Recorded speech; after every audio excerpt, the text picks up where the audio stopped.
hordoftoota teenyaa har'aa fiiziksii paartii afuraffaan walitti deebinee jirra jechaadha. Paartii afuraffaa keessatti buoyant force and Archimedes principle kan jedhu ilaalla. Pascal's principle states that pressure applied to confined fluid in a container is transmitted equally to all regions of the fluid and the walls of the container. Pressuriin tokko apply waan confined ta'e qaama cufame tokko irratti confined ta'e asiin pressurii tokko waan kanatti kan yoo apply goggoonu taate pressuriin keenya kun all areas are what transmitted equally transmitted jechuudha. Walii keenya kana irratti equally asiin akkana walii kana dhiibuu fi kana dhiibullee wal qixa jechuudha. This is all Pascal's principle jecha. So Pascal's principle says that F1 over area 1 equals to F2 over area 2. Why? Because if small force applied on a small area is equally transmitted with large force applied on large area. Kana jechuun fakkeenya Pascal principle figure 4 kanarratti yoo ilaalle sanatti forcing kenna small force dha jechuudha. Bakka kana jiru here is small force, here is what large force. So small force F1 on the left produce a much larger force on the right.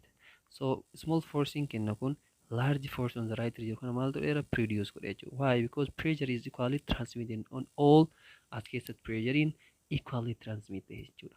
Equally transmitted. So this is Pascal principle jennaan jechuudha.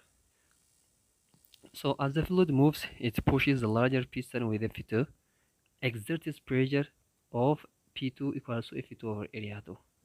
As fluid moves, it pushes the larger piston with F2. As the fluid moves, as fluid moves, the larger piston with F2 with F2 kana asin move godu, it exerts pressure of P2. Pressure 2 kana exert goda. Here is what pressure 1. Here is pressure 2. Why? Pressure 1 equals to F1 over area 1. Pressure 2 equals to F2 over area 2. So pressure 1 equals to pressure 2 jecha. Kana jechuun F1 over area 1 equals to F2 over area 2. So here is pressure 1 equals to pressure 2 dha jecha. So kanaaf Pascal's principle akkana jedha jecha. Kanaafu small force is applied on this area which is produce large force on the right. Kanaafu small forces in applied to gone which is produce a large force area guddaa qabu kanarratti force gaggeessaa jechuudha. Kana jechuun forces are perpendicular to the area dha forcing kennu kun perpendicular dha jechuudha. So kanaafu P2 equals to F2 over A2 and P1 equals to F1 over area 1. Since pressure 1 equals to pressure 2, F1 over A1 equals to F2 over A2. So pressure is equal, which pressure is exerted on the left is always equal to what pressure which is exerted on the right. So there's no difference here.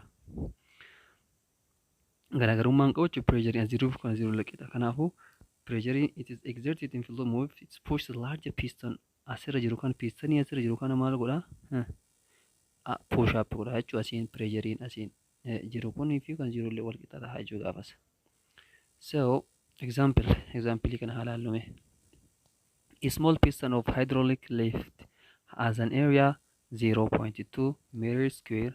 A car weighing 1.2 times 10 to the power 4 Newton sits on a rack mounted on the large piston. The large piston has an area of what? 0.9. This is what area is greater than the area of the first. Area is also changed because what? This is small area, this large area. How large force must be applied to the small piston to support? How large force? Large force means F2. How F2 is what? Force must be applied to small piston to support the car. So akkuma area 1 nu kennamee jira sanatti here is area 2 qabna, force 2 in qabna jecha. Force 2 1.2 times 10 to the power 4. What about force 1? How large force must be applied to small piston to support the car? So if as we know, F1 over area 1 equals to F2 over area 2. This is kirikroosii waliin baay'ifnee argachuudha jechuudha. Kanaafuu wanni kun asirratti konseptii nuqachuu qabnu maal small pistoniin hydraulic liftii kun small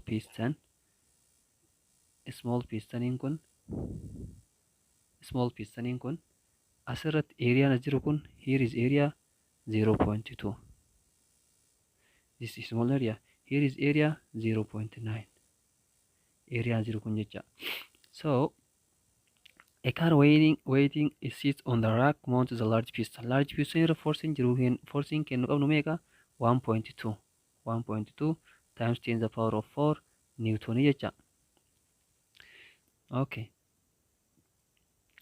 How the large piston has an area, this how large force must be applied. Large force kun hagam takka apply gochuu qaba. Small piston kan support gochuudha. Small piston kan support gochuudha. Large force kun must be applied small piston to support. Small piston kenna kana meeqa yoo tahe large piston kenna kun small force hagam takka yoo tahe support gochuu danda'a jechuudha. Yoo small force kenna kun meeqa ta'e large force kenna kun support ta'uu danda'a. So yoo inni meeqa ta'e hin dalayna. Kanaafuu kirikroos goone asirratti dalagamee jira waan ta'eef F1 over area 1 equals to F2 over area 2 F1 equals to F2 kirikroosii waliin baay'ifne jechaadha. Yoo barbaachisaa ta'e immoo gara lachuuyyuu area 1 dhaan baay'isuu dandeenya jecha. Kanaafuu F1 equals to F2 into area 1 over area 2 waliin baay'iftan akkana argattan jechuudha. Konseptii maal isin gargaara malee fakkeenya dalagamee jira. Haya. Kaitiano Archimedes principle. Archimedes principle maal jedhee any object which is partially or totally submerged in a liquid has buoyant force acting on it, which pushes the object up. Which is has buoyant force, which is what pushes the object up. Maal jedhe any objectiin kamuu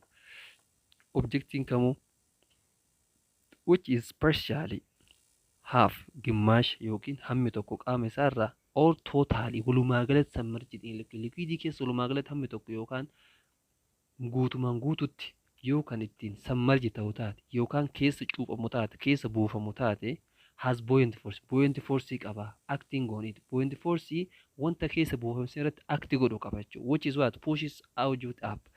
Objectii keenya san push ka godhu ka dhiibu object up gar objectii keenya san gar oliitti kan dhiibu buoyant force wahii qaba jechuudha. Buoyant force jira jechuudha. That is why a rock appears to weigh weightless. It is submerged in liquid. Sababni dhagaan bishaan keessatti buufame waan ulfaatina hin qabne fakkaatuuf sababa buoyant force hin jiru saniif jechuudha. Or why it is very difficult to push a beach ball under water.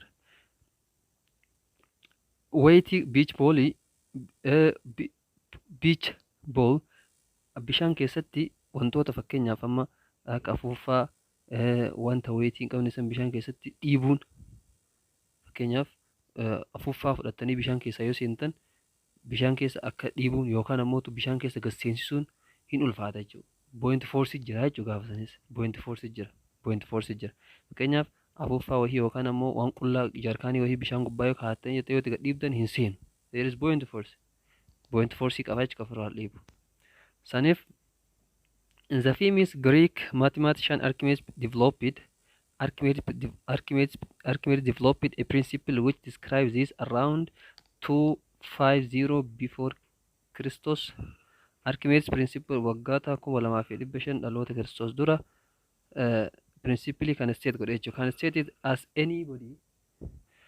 anybody completely or partially submerged in fluid is buoyant up by force equal to the weight of the fluid displaced by the body jechuudha. Maal jedhee amma walumaa galatti konseptiin Archimedes principle jedhee fakkeenyaaf asirratti waan kana haa qabannu. This is container kun. Containeri keenya kuni hagasiitti bishaan qaba. Haa jennu. This is water body dha. Haa jennu. Water body dha. Okay. So water body qaba. Dhagaa waa wayii fuunee yookaan tokko as keessa kenna. Dhagaa wayii as keessa buusna. Dhagaa wayii as keessa buusna. Asiin uraa qaba haa jennu. Asiin qawa qaba. Asiin qawa qaba. Wanni kun gaafa maal ta'a? Wanta dhagaa kana displace ta'e, dhagaan kun displace godhe bakka tana, bishaan kun maal ta'a? Irraa jiga bakka tanaan. Hin jiga, asitti jiga jechuudha. Gaafa bishaan kun jigee eessatti deebi'a wanni kun? Dhagaan kun gastii qaba, inni illee agasii deebi'a jechuudha bishaan. So wayitiin jiga kanaa fi wayitiin dhagaa eegas keessa buufne qabu, dhagaan as keessa jiru kun qabu, kaawwa dura eerii keessatti 5 kiloogiraama qaba haa jennu. Eegas keessa seenee ammoo tuyyuu 3 kiloogiraama qaba haa jennu. Eegas keessa seenee point forcein jira ol dhiibaa wayitiin inni qabu as keessatti 3 kiloogiraama. Eerii keessa as keessa buufamee meeqa qaba? 5 kiloogiraama qaba. Eegas keessa seensifnoo meeqa qaba? 3 kiloogiraama qaba. So wayitiin bishaan asirraa displace ta'e kanaa fi bishaan displace ta'e dhagaan bakka isaa qabatee bishaan irraa jiga kunii fi wayitiin differensiin garaagarummaan dhagaan kun haga awwala duraa keessa seensinii fi eega keessa gaseensifame qabu wal qixa jechuudha. Kunis meeqa? Kun 5 hir'isuu 3 meeqa? 2 ta'a. 2 kiloogiraamiidha. Wayitiin kanallee meeqa ta'a? 2 kiloogiraamii ta'a jechuudha. So Archimedes principlein walumaa galatti kana partialis ta'ee tootaalillee ta'ee hamma kana tootaalii ta'ee yoo kada kana gattaa'u taate haga bishaan isirraa jigsanii fi differensi inni qabu sun garaagarummaa qaba. Yoonni kadda kan geenye ka hedduun hadhaa'u taate illee tokkuma jechuudha. Partiaal jechuun hamma tokko keessa seenee yookaan tootaalii guutumaan guutuutti keessa gagattaruu taate jecha. This is Archimedes principle jechaadha. Okay. Buoyant force or upward gara oliitti forcein dhiibu fluidii keessatti jechaadha. Maal jennee buoyant force equals to weight of the fluid. Weight of the fluid. Weight of the fluid idhaan wal qixa. Kana jechuun maal jechuudha? Buoyant force qaba jechuudha fluidiin. So weight of the fluid fi buoyant forcein gaafa wal qixa ta'e wanta tokko asirra to'achuu danda'a jechuudha gaafas. Kanaafuu buoyant forcein kenna buoyanti godhee waan tokko gubbarratti dhooguudhaaf maaltu qaba? Weight of the fluid wal qixa ta'uu qaba jechuudha. Kana jechuun weight equals to what? Mass times gravity mg. So density equals to mass over volume. So mass equals to, here is mass equals to density times volume. When we replace the density times volume instead of m, weight equals to density times volume times g is, this is density of the fluid, this is velocity displaced of the fluid, and this is gravity, which equals to 9.81 meter per second square jechuudha. So density times baay'isuu volume displaced fluid bakka ta'e qabatame sanii times gravity is what? Buoyant force wal qixa jechuudha. Akkas.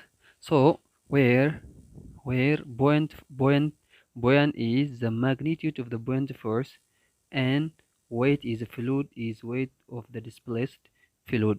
The reason for this is that the pressure of the fluid is depend on the depth of the fluid. Pressurein kenna maalirratti hundaa'a? Depth of the fluid irratti hundaa'a. Akkuma isin ture isin jedhee pressurein kenna maalirratti hundaa'a? Depth of the fluid. Depth of the fluid irra hundaa'a. Kana jechuun maal jechuudha? Pressurein kenna akkami depth of the fluid irratti hundaa'a? Fakkeenyaaf depth of the fluid gaafa jennu heetiidha. Heetiin kenna gamarraa olii osoo hin taane irraa gadii jennaan jechuudha. Akkamitti? Fakkeenyaaf wanni kun konteenariidha haa jennu. This is container haa jennu. This is container haa jennu. Isa keessa maaltu jira? Fluid jira haa jennu hagasiittu. Kun fluididha haa jennu. Kun fluididha haa jennu. So qaawwa meeqa qaba sanatti? Qaawwa takka qaba. Asiin qaawwa qaba. Asiinis qaawwa qaba. Asiinis qaawwa qaba haa jennu. Asiinis qaawwa qaba haa jennu. Bishaan kun bishaan asirraa bahu kun bishaan bakka tanaan bahu kun bishaan bakka tanaan bahu kun bakka asiin bahu kun asiin gabbu'a. Kasiin bahu kun asiin gabbu'a. Kasiin bahu kun asiin gabbu'a. Maaliif jennaan? As the depth increase, pressure increase. Pressurein kenna maalirratti hundaa'a? Pressure equals to height irratti hundaa'a jechuudha. Height irratti hundaa'a.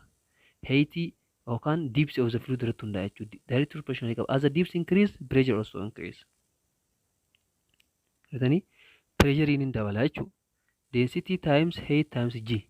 Pressure equals to density of the fluid times height or depth of the fluid times gravity. Here is height. Height in kunkamin gravity is constant. Density of a substance also may be constant, may be different, and no, slightly different. Garagurma guddan qaban jechaadha. So here is height, which is depth. Kanaafu as the depth increase, pressure also increase. Bishaan kun gubbaa kanaan xiqqoo masii bu'a.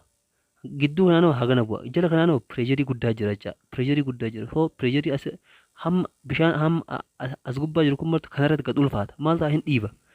Kaasii agasii jiru kan ulfaata hagasii dhiiba. Bakka tana jiruu fi ka bakka tana jiruuf ka bakka tana jirullee marti isaatu maal ta'a jechuudhaare ka dakaa kana dhiibaa jecha. Kana dhiiba martinu. Kana dhiiba. Kaasiillee humna jiru kun kana dhiibataa kun baay'ee deema jecha. Kunoo akka kanaan deema sibbu'a. Kun akka kanaan deema sibbu'a. So pressure in depth irratti hundaa'a jechuun kana jechuudha. As the depth increase, pressure also increase. As the depth decrease, pressure also decrease. So pressure of the fluid depend on the depth. Jedheensaniif jedhee jecha bakka kanatti. Here, fluid is depend on the depth of the fluid. So the pressure at the top of the object is less than the pressure at the bottom of the object. Creates a net force. Kanaafuu pressure akkuma fakkii awwala ammaa kanatti ilaaltan pressure gubbaa kun less than pressure of the bottom dha jechuudha. Pressure kamtu caala ka bottomii kana caalaa jechuudha. Akkasii qabadda. Because of that, depth increasing. Depth jechuun sea level irraa haasawama. Sea level jechuun asii sanatti yoo konteeneriin kennu kun akkasii ka bishaan qabataatti asirraa gad safaramaa jira. Asirraa gad ka jiru kana yoo kan ta'u taate pressure increase. Asii olii miti. Depth gaafa jennu akkatti tulluu jiraate asii ol osoo hin taane min kanaa gadi jecha. Isinii gala jedhee yaada. So example asii sanatti qabadha. Akkuma fakkii reefu isin jedhe san fakkii irratti isin garsiisan a sample of unknown material. Materialii hin beekamne tokko weightiin isaa 300 Newton in air. Airii keessatti. Enda 200 Newton when submerged in alcohol. Alcoholii keessa wayita submerged ta'uu 200. Solution with density. Density'n isaa hoo duwwaa tuqaa 7 times 10 the power of 3 kilogram per meter cube. Density of the alcohol dha kun. So what is the density of the material? Density of the material maal inni nuun jedha. As keessatti waan isin beekuu qabdan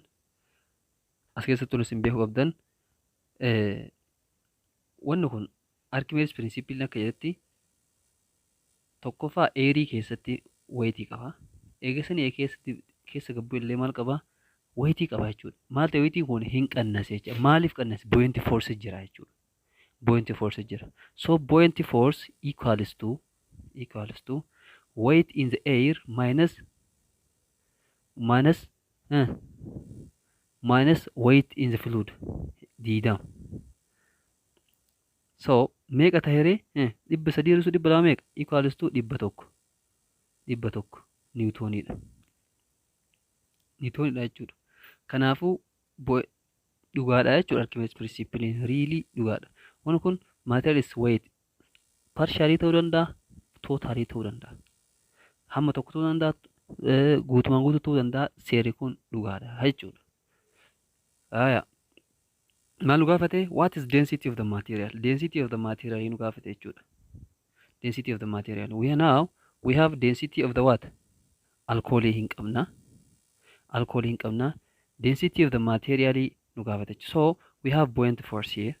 Buoyant force hin qabna. Fakkii kana akka ilaaltan kana sarartanii dalaguu dandeettanii gaafiiwwan biraa ka kanaa wal qabatan viidiyoo biraatiin gilgaala wajjin dalaynaa waan ta'eef kanneen asirraa ilaaltanii dalaguu dandeettanii jechuudha. Rakkoon qabu. Kanaaf asii sanatti weight of the air fudhatee jira. Buoyant force fudhatee jira. Kirikroosii gootan jechuudha. Kana jechuun weight of the air. So asii sanatti kirikroos gaafa gootan maal ta'a? Density of the alcohol times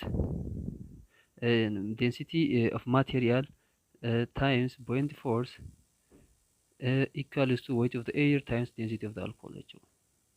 So here is waliin baay'iftanii kun lakkoofsa waan ta'eef argachuu dandeettanii sanatti density of the material kaasuuf kirikroos eessi godhee density of the materialidha. Asitti density of the alcohol nu kennamee jira. Weight of the air nu kennamee jira. wayitii eerii keessatti inni qabu nu kennamee jira. Buoyanti force nu kennamee jira. Waliin baay'isuu bichaadha jechuudha. Gaafiiwwan kanaa wal qabatan waliin dalinaa kana fakkeenya asirra ilaaltanii dalaguu dandeettanii baay'ee nama dhibu. So moving fluids in Bernoulli's equation and Bernoulli's equations fluid dynamics dha. Moving fluids akka gammalaallee static dha. Static keessatti jechuudha. Akka ammalaalu deemnamoo dynamic dha jechuudha. Sochaadha. Kan walaa static at rest jechuudha. Kan sochaati kun ammoo tubboowwan garagaraa keessa ka deeman speed isaaniitiin deeman maalii kanneen kan waliin laalu ta'a jechuudha. Bernoulli's equation illee as keessatti ilaallaa jechuudha. So up until this point we have discussed fluid which are static. Static is hagamma lalle kunni martunuma inni akkuma dubbanne san static. That is they are not in motion. We now turn our attention to fluid in motion or hydrodynamic. Attention kenna garam dijjiiruu qabna amma gara fluid in motion jijjiiruu qabna jechuudha. There are many categories of fluid in motion categorized by whether the fluid flow is steady or not steady, compressible or incompressible, viscous or non-viscous. In steady flow kan jechuun speedii qaba yookaan sirriitti ariifata yookaan ariifatu. Compress ta'uu danda'a walitti akkatti compress gochisiisuu dandeenya yookaan hin dandeenyu. Viscosity jechuun rigata yookaan ammoo viscous ta'uu danda'a suuta deemuu danda'a speedii isaa kana waan akka deemaa bishaan garaagarummaa bishaanii fi deemitti yaa'u viscosity isaanii qabaachuu danda'a yookaan viscous ta'uu danda'a jechuudha. In steady flow the velocity of the particle in steady flow keessatti the velocity of the fluid particle at any point is constant as the time goes. Steady velocity of the fluid particle at any point is constant as time goes. Velocity is animal tahidra constant jechuudha. By different parts of the fluid may be flowing different rates, but the fluid in one location is always flow at the same rate jechuudha. Location isaanii tokko ta'e velocity isaanii maalidha? Constant dha. Fakkeenyaaf laaminari ta'uu danda'a. Laaminari ta'e velocity isaanii maali? Constant velocity dha jechuudha. Steady flow yookaan taate velocity isaanii maal ta'uu danda'a? Saayimiin jijjiiramtuun velocity isaanii constant dha jechuudha. Rating isaanii keessatti deemu constant ta'uu danda'a jechuudha. An incompressible flow is a flow of the fluid which cannot be compressed. An incompressible kan incompress hin taane yookaan walitti compress hin taane walitti si akka qabuu hin dandeenye gama ganaan pressure gaggeessine hagan deebisuu kan dandeenye wanta compress fluid cannot be compressed naani. Most liquid are nearly incompressible. Liquidin hedduun isaanii compress hin tahanii jechuudha. Viscous fluid is which does not flow easily haala salphaan deemuu hin dandeenye. Like honey, while non-viscous fluid as one of which flows more easily like water. Bakka bishaanii sirriitti dafee deemuu danda'anii akka daa'imaa mootuu dafee yaa'uu hin danda'u jechuudha.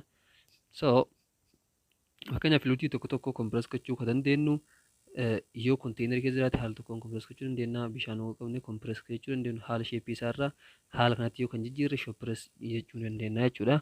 We will mostly be concerned with the steady flow of an incompressible non-viscous fluid. We will mostly be concerned with steady flow of an incompressible non-viscous fluid jechuudha. Incompressible non-viscous fluid dha inni jirra. Fakkeenyaaf if the flow is steady if the flow is steady, then the velocity of the fluid particles at any point is constant with time.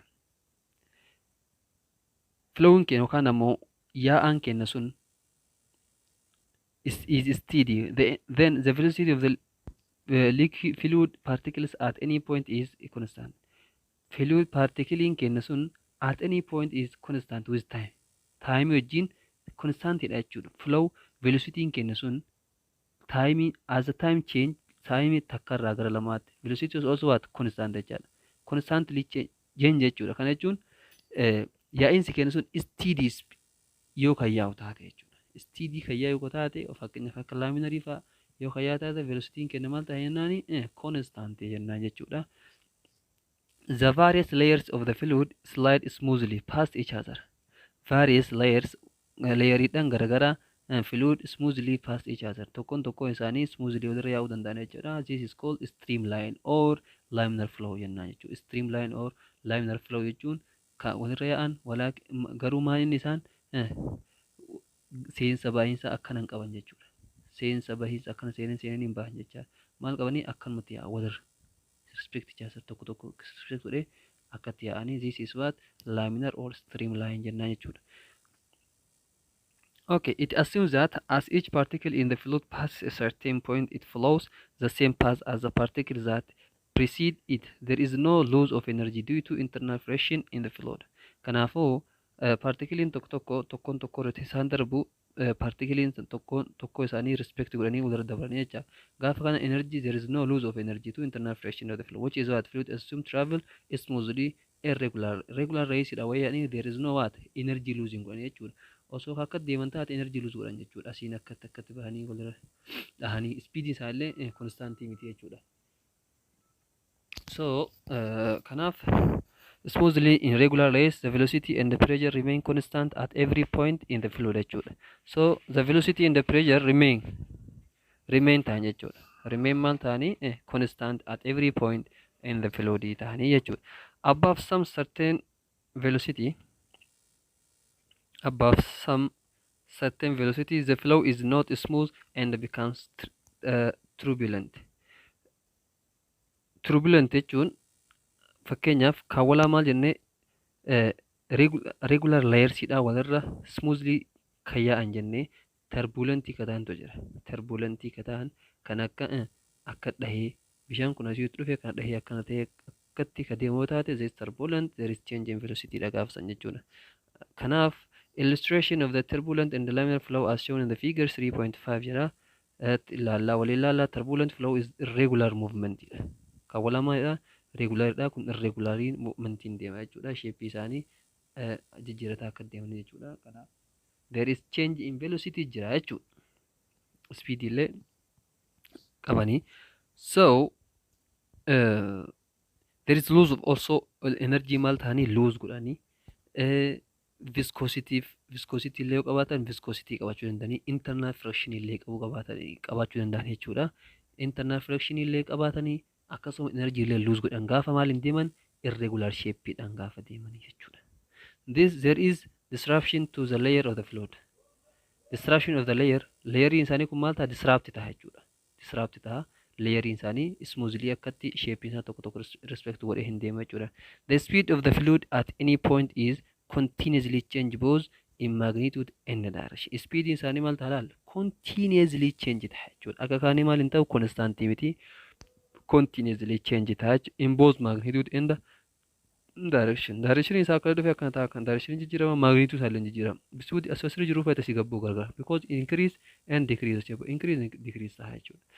So kan akkatti factors affecting laminar flow faktaroota wantoota laminar flow yaa'insa bishaanii yookaan fluidii waan tokko haala kanaa laminar yookaan streamline dhaan haala kanaa yaa'an wantoota akkamtu effect godha. Fakkeenyaaf densitiin isaanii effect gochuu danda'a. Densitiin isaanii yoo wanti sun incompressible kan ta'u taate densitiin isaanii sun maal ta'uu danda'a constantii ta'uu danda'a. Yoo wanti sun compressible kan ta'u taate there is different density qabaachuu danda'an jechuudha. Compressibility illee laminar flow san affect gochuu danda'a. Akkasuma temperature illee affect gochuu danda'a. Viscosity of the fluid illee affect gochuu danda'a jechuudha. Kunni martinuu maal really osoo hin tahin idealidha jechuudha. Ideally kanaaf really dha miti jecha. So the fluid is what non-viscous. Fluidin kenna sun viscosity miti.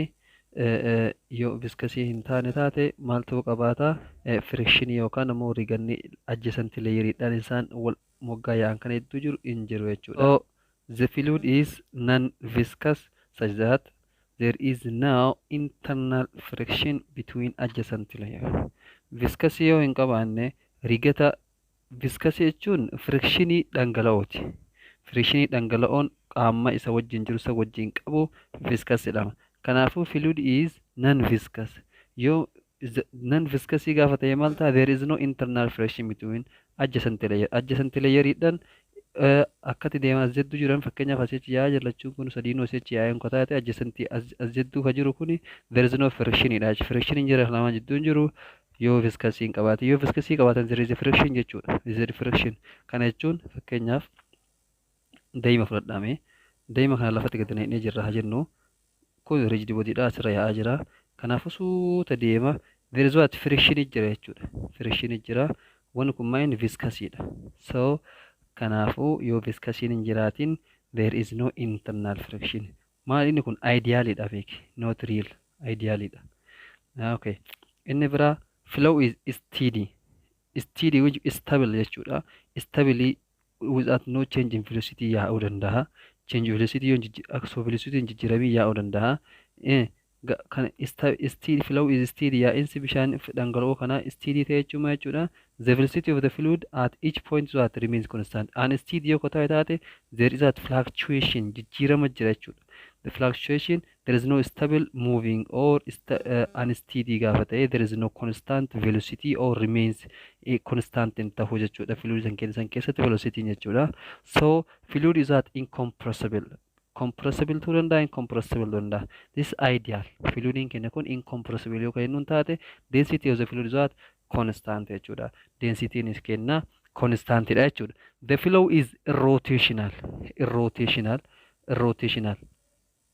So fluid has no angular momentum about any point. Rotationalidha yoo kan jennu taate fluidiin keenya suni rotationalidha. Has no angular momentum about any point. Angular momentum hin qabachu. Rotational yoo ta'e fakkeenyaaf pointii kana irratti rotate yoo kan ta'u taate there is what? Here is kunis asiin akkana. There is no angle jechuudha. Angilii jira gaafa rotate kan angilii jira jechuudha. Yoo akkatti rotational kan taate rotational yoo ta'u taate rotational jechuun faallaa rotationality. Faallaa rotationality waan ta'eef so angle there is no angular momentum about any point. Any point yoo kamirrattuu maal hin qabu angular momentum hin qabu. This what? Linearly akkatti yaa'aa jechuudha. Linearly akkatti waa yaa'uuf jecha there is no momentum angular momentum about any point. Point kamirrattuu angilii hin qabu jechuudha. Angular momentum hin qabu. Kanaaf flowing kennamaan irrotationalidha jechuudha. Idealidha wanni kun. Idealidha. It's not real. Ideal kanarra dhaabannee really kenna assume gochuu dandeenya malee this is what already idealidha jechuudha. So chapter partii afuraffaa kenna asumarratti xumurraa. Gaafii fi yaada yoo qabaattan gara telegiraama kenna oromootiin 5 jedhuun nu qunnama. Keessaan yaada keessan nu barreessaa. Komentii keessattis yaada keessan nu barreessaa. Kanaaf gaafii yoo qabaattanis keessan nu gaafadhaa. Paartii shanaffaa equation of continuity jedhuun waltamma deebinutti nagaan nu tura isiniin jedhe.